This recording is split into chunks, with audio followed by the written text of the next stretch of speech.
Bonjour à tous et bienvenue sur Mosaïque Cristal. Quels ingrédients sont au menu du jour de la météo? On regarde ça tout de suite. La météo vous est présentée par le Crédit Mutuel. Une banque qui appartient à ses clients, ça change tout. Qu'il vente, pleuve, fasse froid ou chaud, une maison isolée par Moder Habitat reste agréable et saine au fil des saisons.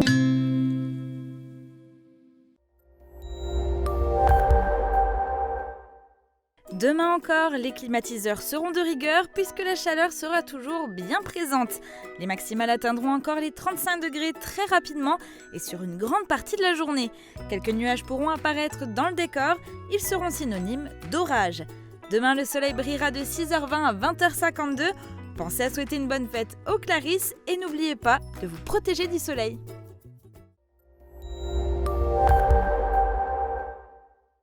Merci d'avoir suivi la météo avec le Crédit Mutuel. Une banque qui appartient à ses clients, ça change tout. Baignade, bronzette, sieste, c'est sans doute le programme de votre journée. Je vous laisse maintenant découvrir celui de notre journal d'info.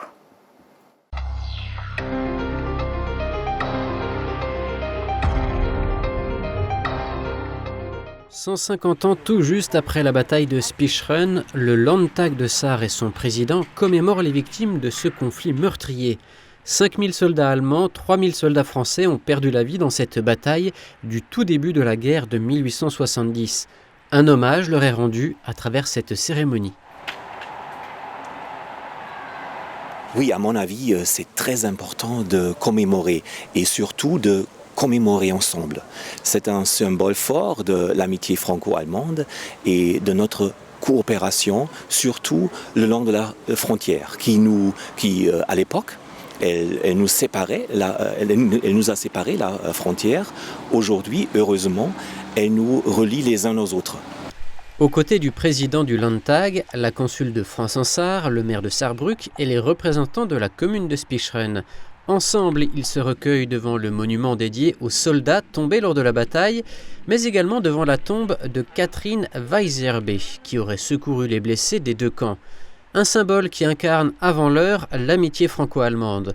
Aujourd'hui, elle est cultivée autant à Sarrebruck qu'à Spicherön, où s'est déroulée la bataille. Donc on a accepté leur invitation parce que justement, ça nous tient à cœur de montrer cette collaboration maintenant et cette amitié qu'on a et qu'on cultive depuis de longues années maintenant, donc avec le côté sarrois. On est quand même régulièrement en contact avec la mairie de Sarrebruck et après nous avons également énormément de citoyens allemands qui habitent à Spicherön. Donc voilà, alors on essaye toujours par des différentes célébrations d'être présents. Ces commémorations de la guerre de 1870 auraient dû être plus importantes. Les deux communes souhaitaient mettre l'accent sur le 150e anniversaire de ce conflit un peu oublié au profit des deux guerres mondiales. Malheureusement, le coronavirus est passé par là.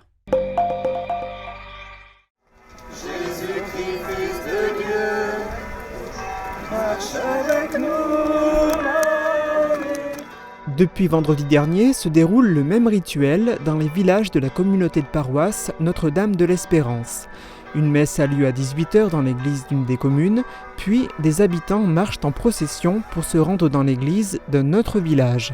Le tout en suivant une statue de la Vierge Marie de 25 kg et d'1,50 m de haut, portée par les membres d'une association du territoire. Hier soir, les arboriculteurs de Houndelin ont mis leur corps à contribution pour porter la statue de Houndelin à Médecin. C'est une expérience à faire, c'est la première fois que j'ai fait ça. Et bon, l'épaule le sent encore un peu, mais bon, on s'est quand même relayé, alors ça va. Pour mener à bien leur mission, ils devaient respecter certaines règles. Bien sûr, il faut 4 bonhommes de la même taille, et ça, c'est pas toujours évident. Et puis, il faut que la marche soit cadencée. Et puis, bon, il y a des montées et des descentes, il faut gérer tout ça, quoi. Après une heure d'effort, l'importante délégation s'est recueillie à l'église de Médecin où la statue a été déposée.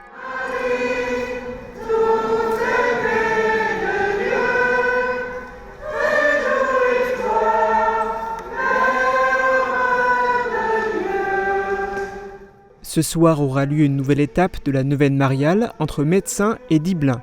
C'est la première fois qu'un tel événement est organisé. Pour manifester que notre communauté est un regroupement de plusieurs villages ensemble, mais que nous formons un tout et que c'est Marie qui nous rassemble autour d'elle vers son fils. Cette statue de la Vierge Marie provient du sanctuaire de Medjugorje en Bosnie-Herzégovine. Les lycéens de la communauté de paroisse sont allés la chercher l'an passé à l'occasion d'un pèlerinage. Elle sera déposée dimanche à l'Oratoire des Grâces de Tenthelin. Voilà. 2 générations qui trinquent ensemble. Pour son 100e anniversaire, Marie Rubeck a pu être entourée de sa famille et notamment son arrière-petit-fils Valentin. Une belle après-midi de fête. Une délégation municipale a également fait le déplacement pour lui souhaiter encore de belles années et lui offrir de jolis présents qui viendront égayer sa chambre. Marie est née le 9 août 1920 à Bassutz. Elle rencontrera Michel Rubeck avec qui elle s'unira en 1941 à Sarreguemines. Ensemble, ils ont eu 5 enfants, puis de nombreux petits-enfants et arrière-petits-enfants. Cela fait une dizaine d'années qu'elle est installée à l'EHPAD Notre-Dame du Bloberg, non loin de sa fille Maloudic, qui vient lui tenir compagnie au quotidien. Maintenant c'est fini.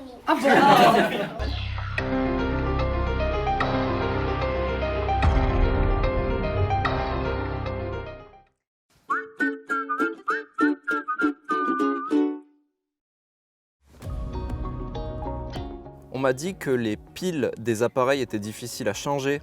Elles sont très petites. Alors aujourd'hui, on a des solutions comme les appareils rechargeables. Ça existe dans tous les modèles. Les intra-auriculaires, appareils directement dans l'oreille, les micro-contours et les contours. Donc ça évite le changement de pile, c'est pratique et écologique. Cet été, partez en famille à la découverte du parc Explore Vindel. Suivez la trace du mineur et son quotidien dans le musée Les Mineurs Vindel. Traversez les galeries de charbon de la mine Grandeur Nature. Ouvert du mardi au dimanche de 9h à 18h. Réservation obligatoire par téléphone, mail ou sur www.parc-explore.com. Un décor cosy et chaleureux, une équipe sympathique, une cuisine faite de produits frais, une vue magnifique sur le golfe de Sarreguemines. Le Green, le restaurant qui ne manquera pas de vous séduire.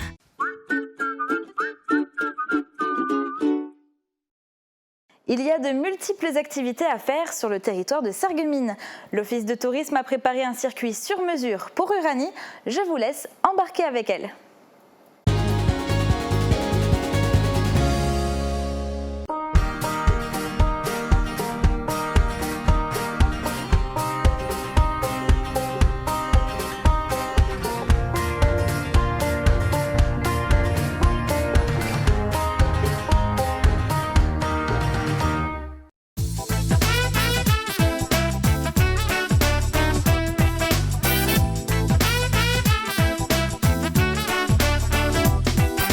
Bonjour tout le monde, nous sommes de retour sur la route des vacances, cette fois-ci à Sarreguemines et les villes alentours où on ira faire de jolies balades. Je ne sais pas trop encore ce qui m'attend puisque j'ai demandé à l'Office de tourisme un petit coup de pouce. Je vais découvrir avec vous les activités. C'est parti!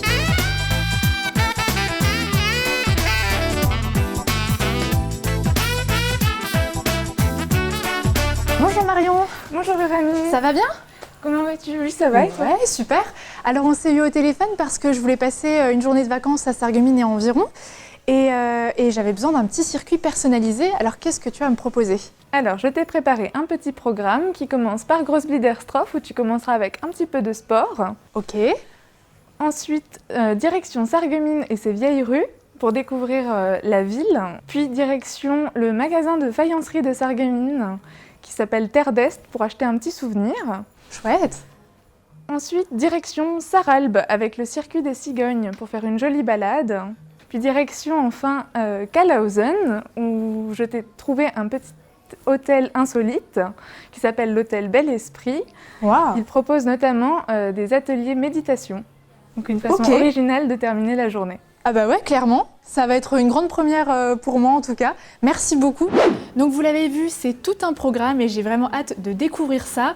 On démarre tout de suite à Großbliederstroff avec le canoë-kayak.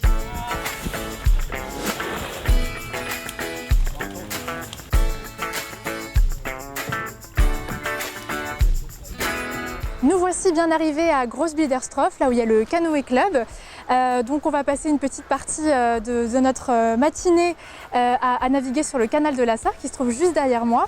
Et puis comme d'habitude, on vous emmène avec nous, avec un gilet de sauvetage bien sûr.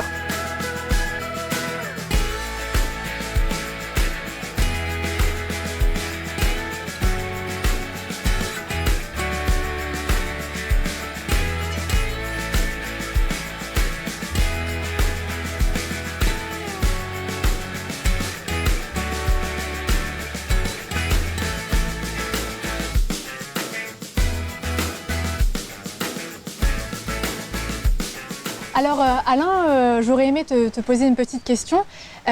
Pourquoi venir ici faire du canoë et du canoë-kayak? Parce que comme tu as vu, c'est très joli. Il y en a pour tous les goûts, pour les sportifs, les moins sportifs, les jeunes, moins jeunes. Il y a l'eau plate, il y a la digue avec le parcours de slalom.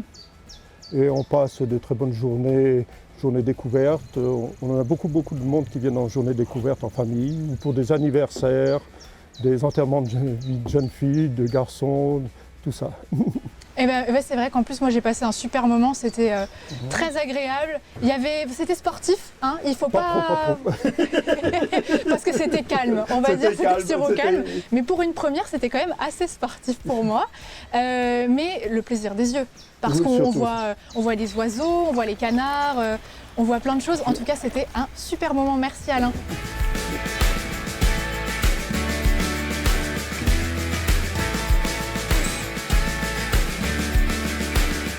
Allez, il y a des caméras.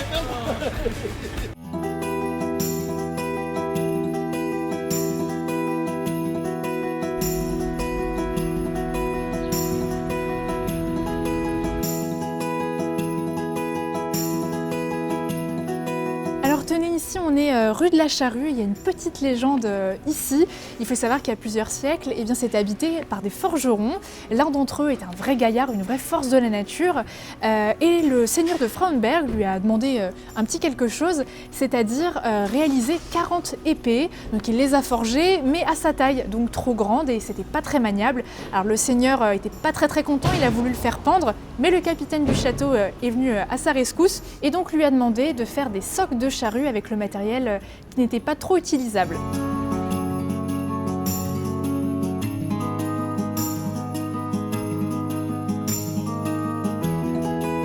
J'ai fait une petite pause dans ma balade touristique pour vous donner quelques informations. Déjà, sachez que si vous venez en famille visiter le centre-ville ou même Sarreguemines de manière générale, avec des enfants, vous pouvez avoir ce petit livret qui est donné à l'office de tourisme. J'ai le mien aussi parce que voilà, j'ai le droit de m'amuser comme les plus petits. Et puis là, je le fais en visite libre, hein, bien sûr.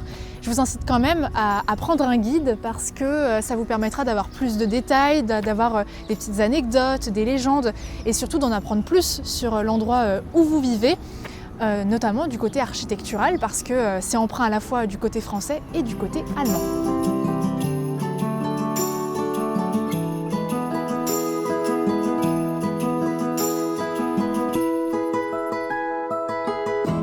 Ma balade à Sarreguemines m'a amené à pousser les portes de cette boutique et on va découvrir la faïence. Bonjour Amandine. Bonjour.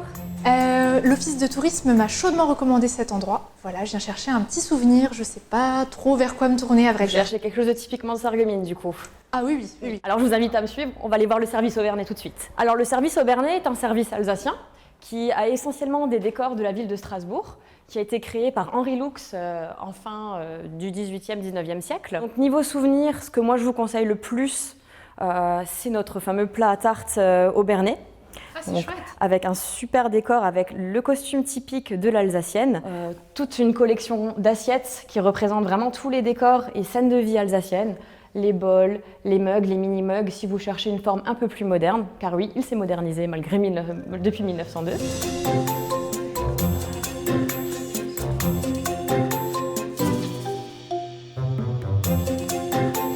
Est-ce qu'il y a un service encore plus ancien que celui-ci? Oui, nous avons le service Papillon qui date de 1890 et qui est toujours produit et toujours de manière artisanale à la main.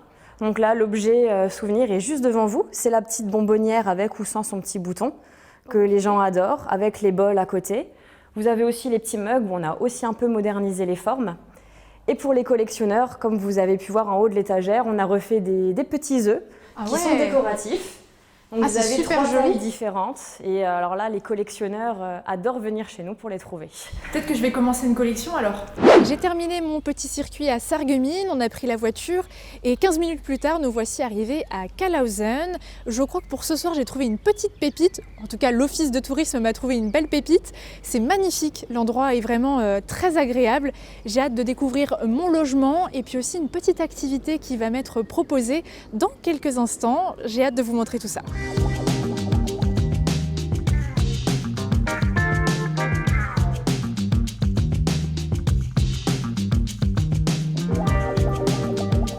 Bonjour Annie. Ça va bien? Ça va bien, merci, et toi? Oui, super. L'office de tourisme m'a donné cette adresse-là pour passer une petite partie de mes vacances. Je pense donc que tu as un logement à me proposer. Eh ben, c'était une excellente idée de venir ici pour chercher la déconnexion. Oui, c'est ça. Bon, on y va, je te montre ta chambre. Ok, avec plaisir, je te suis. Très bien, allons-y.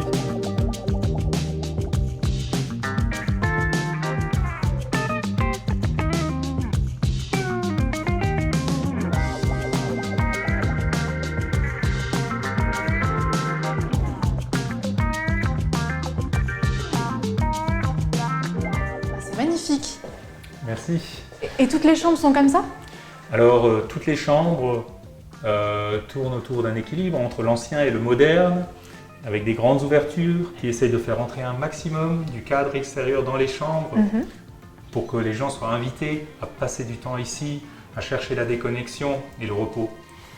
Et c'est pour ça aussi que je vois pas de télé par exemple, c'était voulu. C'est exactement ça, hein. Dans notre vie quotidienne on a des écrans partout aujourd'hui et l'esprit était vraiment de chercher tout le contraire, une remise à zéro et de chercher la tranquillité totale. Une déconnexion finalement. C'est ça. Exactement. Ok, très bien, donc je vais découvrir un petit peu alors. Voilà, c'est ça, je te laisse le temps de t'installer et on se retrouve dans une petite heure en bas pour un atelier. Super, avec plaisir, à tout à l'heure alors. À tout à l'heure.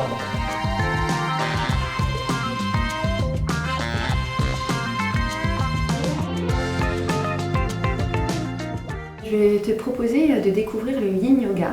Donc, le Yin Yoga est une sorte de yoga qui va se baser sur de la détente. C'est des postures qui vont être très lentes, qui vont être aussi basées sur la respiration. Et donc, elles vont durer entre 3 et 5 minutes. J'ai hâte de pouvoir tester. C'est des postures, c'est ça le terme exact? C'est des postures, des asanas. Asana, ok. Asana, voilà. Eh bien, tu es mon guide.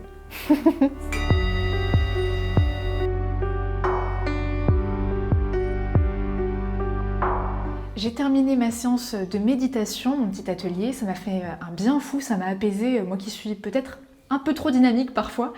Je vais profiter d'être dans ma chambre pour bouquiner un petit peu et puis on se retrouve dès demain pour la suite des activités. Et prière de ne pas déranger. Et ben voilà, après une bonne nuit de sommeil, un super petit déjeuner, avec ça je vais reprendre des forces, mais je vais pas manger toute seule, quand même, il y a quand même trop, tu vas venir avec moi. On va s'installer un petit peu et puis je vais prendre le temps de vous dire que la prochaine étape c'est à Sarralbe pour aller faire un petit circuit et pour rencontrer des habitantes assez rigolotes.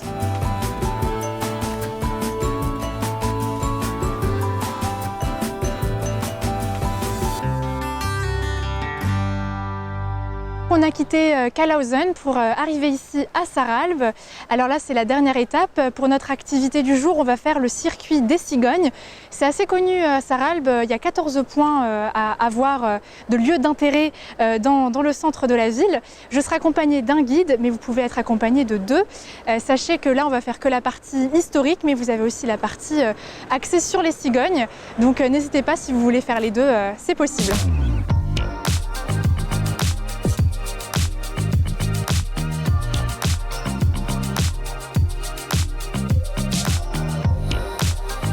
Je te propose, c'est de découvrir la ville de façon un peu insolite, donc à travers le parcours des cigognes. Donc c'est un parcours qui va nous faire découvrir et l'histoire de la ville à travers ses principaux monuments, mais également la vie des cigognes qui ont décidé, voilà, quelques années de venir passer la belle saison à Sarralbe. Donc la municipalité a mis en place ce circuit donc, qui permet de découvrir à travers 14 panneaux donc le patrimoine et le patrimoine historique et naturel de la ville. Donc le départ se fait quai de l'Albe, donc à l'endroit où on est, donc un endroit facilement accessible en voiture, mais vous pouvez également y accéder en venant de la piste cyclable sur le chemin de halage. Donc vous traversez la passerelle sur l'Albe et vous commencez donc ici. Donc ce que je te propose, c'est de commencer la visite tout de suite. Donc, notre guide, ce sera la cigogne, et pour pas se perdre, on va suivre les clous qui sont par terre, qui nous donnent le sens de la visite. Super. Donc, on y va. Eh ben c'est parti.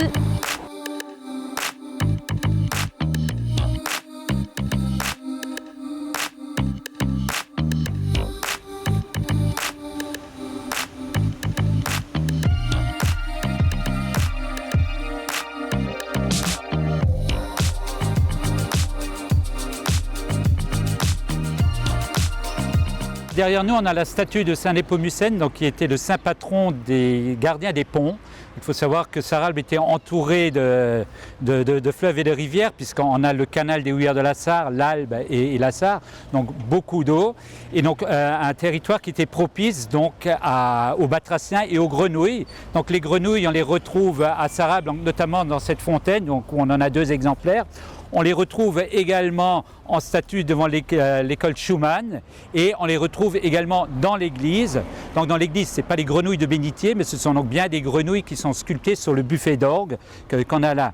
Donc si on retrouve les grenouilles à autant d'endroits, c'est qu'il y a une raison que je vous laisserai découvrir sur le pupitre qui est donc sur ce circuit des cigognes pour l'endroit précis où on est.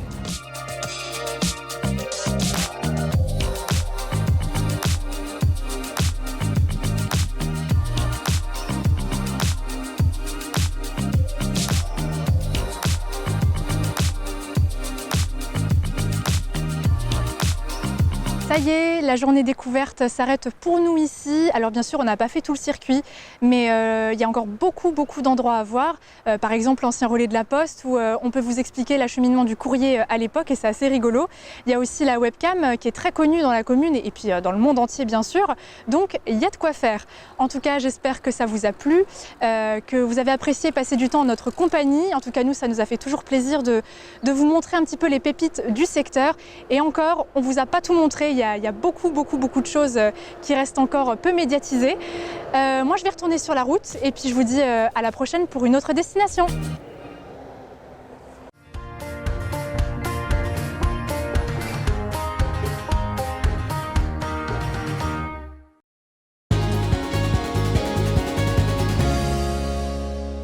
Vous avez envie de partir en randonnée sur le territoire? Catherine vous emmène à la découverte des châteaux. Bonne balade en notre compagnie et à demain!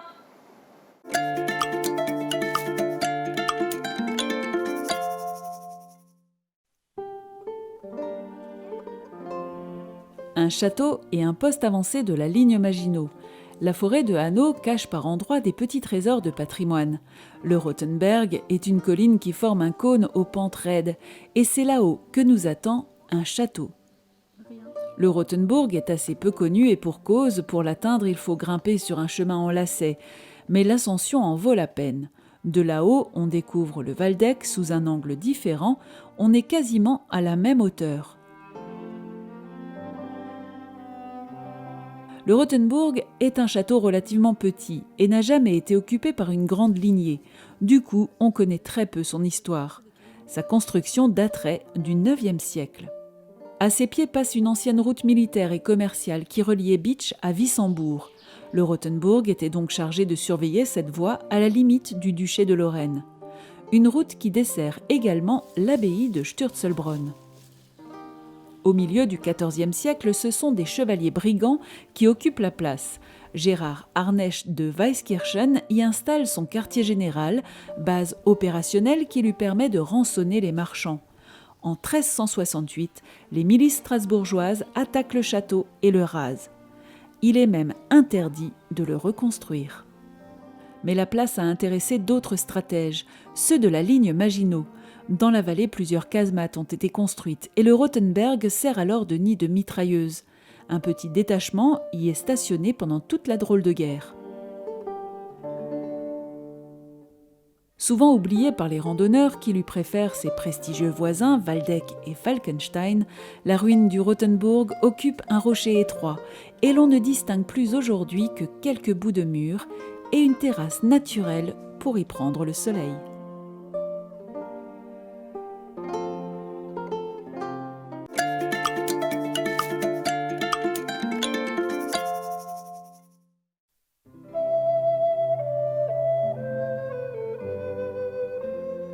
Gardien de la vallée de la Zinzelle du Nord, le château de Ramstein se trouve à 10 minutes à pied du village de Bärental. Avant d'arriver à la ruine, on découvre 2 caves qui abritent des colonies de chauves-souris. Nous sommes ici dans un espace protégé, la réserve des rochers et tourbières du pays de Bitche. Les 2 caves sont creusées en 1935 et devaient servir à stocker l'approvisionnement pour les troupes postées sur la ligne Maginot. Mais elles ont surtout servi d'abri à la population des environs lors des combats de la Libération. Le château se trouve sur la barre rocheuse, juste un peu plus loin. Son emplacement marque les anciennes limites entre les évêchés de Metz et de Strasbourg. Ce sont les seigneurs de Falkenstein qui en sont à l'origine, mais on ne sait pas quand il fut construit. Ce que l'on sait, c'est que, comme d'autres châteaux des Vosges du Nord, le Ramstein est devenu, au XIVe siècle, un repère de chevaliers brigands, dont Henri de Falkenstein. Des brigands qui ont inspiré quelques histoires, comme celle de la lavandière du Ramstein. La nuit, il n'y a pas que les chauves-souris qui tournent autour de la forteresse. On raconte que le fantôme d'une femme descend à la rivière laver son linge. Il s'agit d'une châtelaine du Ramstein qui fut condamnée pour l'éternité à laver les habits ensanglantés de son mari qu'elle aurait fait assassiner. Celui qui la croisera mourra dans l'année. En 1335, les marchands strasbourgeois mettent fin au brigandage. Ils assiègent le Ramstein, le château est détruit.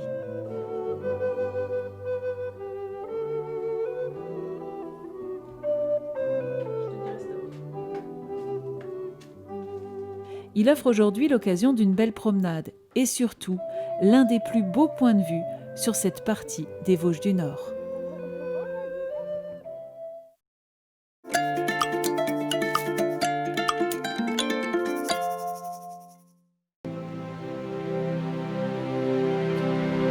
Vaisseau de grès sur un océan de verdure, le rocher du Faucon ou Falkenstein est l'un des plus emblématiques châteaux forts du pays de Bitche.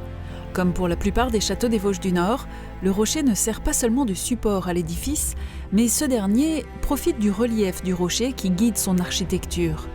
Une partie du château est creusée directement dans le rocher. Le grès a été fortement modelé par le vent et les intempéries au cours des siècles, et les dentelles de pierre du Falkenstein font partie des curiosités immanquables du site. La forteresse est mentionnée pour la première fois en 1127 et elle aurait été édifiée par le comte Pierre de Lutzelbourg. Il s'agirait du plus ancien château de la région. Au milieu du XVIe siècle, le Falkenstein est victime d'un incendie. La légende dit qu'il aurait brûlé pendant 5 jours et 5 nuits. Il ne sera jamais reconstruit, mais les parties basses restèrent habitées par un garde forestier du comte de Hanau-Lichtenberg. Troupes suédoises, puis troupes françaises ravageront ce qu'il reste du château. À la fin du XVIIe siècle, le Falkenstein n'est plus. Mes visiteurs, soyez attentifs. Cette vaste pièce, creusée dans le roc, a de tout temps été nommée Küferkämmerlein, la chambre du tonnelier. En effet, on a retrouvé les traces d'un pressoir sur le site, preuve qu'on a fait du vin au Falkenstein. On ne sait pas quel drame a touché le tonnelier, mais il arrive qu'il s'éveille, et des profondeurs de la forteresse, on entend les coups sourds du tonnelier qui s'est remis à l'œuvre. Plus les coups sont forts, et plus longtemps le fantôme reste à son ouvrage, meilleur sera le vin de l'année. Alors, écoutez bien, on ne sait jamais.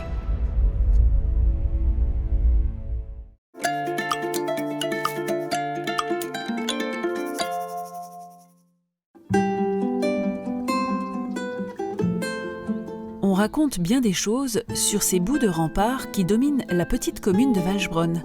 Cette localité frontalière au nord de Bitche a été à la fin du XVe siècle un site, semble-t-il, idéal au milieu de la forêt pour y établir un pavillon de chasse.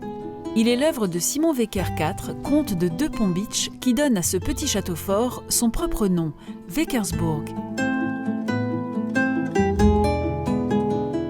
Ce relais de chasse avait vocation aussi d'accueillir les curistes venus se soigner à la source de Waldbronn, une source découverte par les Romains, mais qui depuis la guerre de 30 ans a été complètement perdue.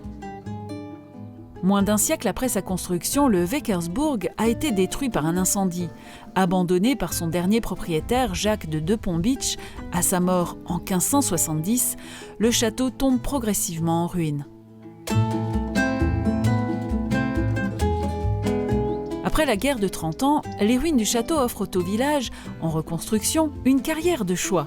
Les pierres du Weckersburg vont servir aux fondations de plusieurs maisons de la vallée, ainsi qu'aux murs d'enceinte du cimetière qui entoure l'église. Aujourd'hui, ce qu'il reste du château de Waldbronn offre une vue privilégiée sur le village et son église. Les villageois se sont aussi approprié le site et en 1910 est inaugurée une statue du Sacré-Cœur de Jésus qui, de ses hauteurs, veille sur le village. Puis en 1935, on installe au pied des remparts une grotte de Lourdes sous l'impulsion de l'abbé Greff.